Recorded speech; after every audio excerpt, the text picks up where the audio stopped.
For breakfast. I think so. Welcome back to CBS This Morning. James Cameron declared himself king of the world. You remember that?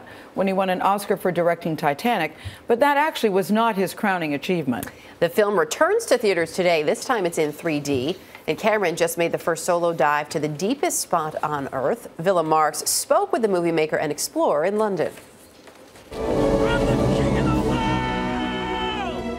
15 years after Titanic made him the king of Hollywood, James Cameron returned to the red carpet to premiere a new version of his blockbuster film.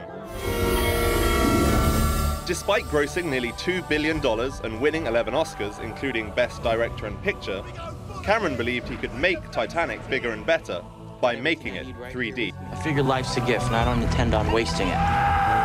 What were the challenges technically in turning a 15-year-old movie into a 3D movie? It took 300 artists working at workstations for over a year, about 60 weeks, to literally outline every object, every character, every feature on every face, and do it for every frame. The release is timed to the 100th anniversary of a disaster that continues to grip the world's imagination. God Almighty.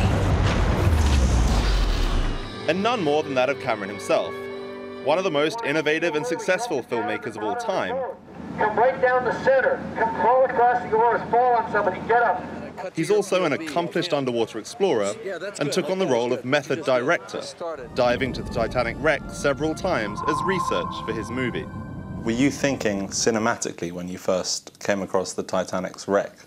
Absolutely. When I dove the Titanic the first time, or the first 12 times, it was to make a movie. It was to make, this movie. I went down there with a shot list, and with lights, and with cameras, and all that. And it can be a very, very powerful place, And once I let that kind of sink in, to coin a phrase, then I had something to share with the actors. The life of a Hollywood filmmaker and underwater explorer is one of extremes. Tonight, James Cameron's on top of the movie world, but his last high-profile assignment was at the very bottom of the ocean. Just 36 hours earlier, Cameron was returning from the first ever solo dive to the deepest part of the planet, the Mariana Trench, 7 miles under the Pacific Ocean. Fitted with piercing lights and 3D cameras, the action took over 2 hours to find.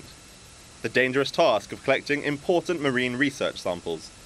The whole sub actually squeezes down almost 3 inches in length when it gets to the bottom of the ocean, just because of the pressure. And the sphere that I'm in actually shrinks. The window that I look out actually pushes in toward me under 16,000 pounds per square inch of pressure.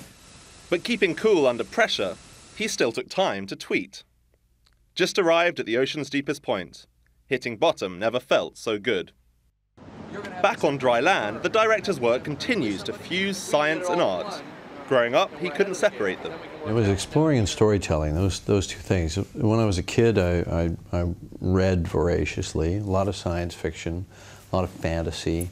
I used to draw and write stories and things like that, so I was taking it in and trying to figure out a way to put it back out in some form. Because what I want is a shot of you here playing while the water's coming toward you. And never one to let science and art stand still, Cameron has returned to another success story.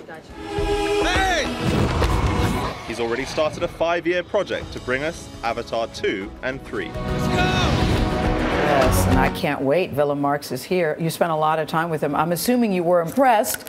I was impressed. So I'm wondering what impressed you most, because his enthusiasm to me is infectious for this project. No, it really is. I mean, he was there in London for this film premiere, and 36 hours earlier, like I said in the piece, he'd been literally at the bottom of the Pacific Ocean. He'd chartered a plane, gone via Siberia to get there in time. But he'd spent a huge amount of his own money and a lot of time investing in this submersible to get him down to the bottom of that ocean. For what purpose? Well, he wanted to do some research. It's the deepest point on the planet. There's not a lot of people who've been down there. In fact, only 2 before, and that was 50 years ago. So there's a lot we don't understand about the deepest point in the ocean. And he's taken it upon himself as this passion project to explore that unknown region. Interesting man. It is. Willem, nice to have you here with us on set. Thanks, Come back again soon. I hope he keeps the song. So I think it's, I know some it's people pretty are sick popular of the song, but I love the song. I hope he keeps the song. Good to see you, Willem. And you.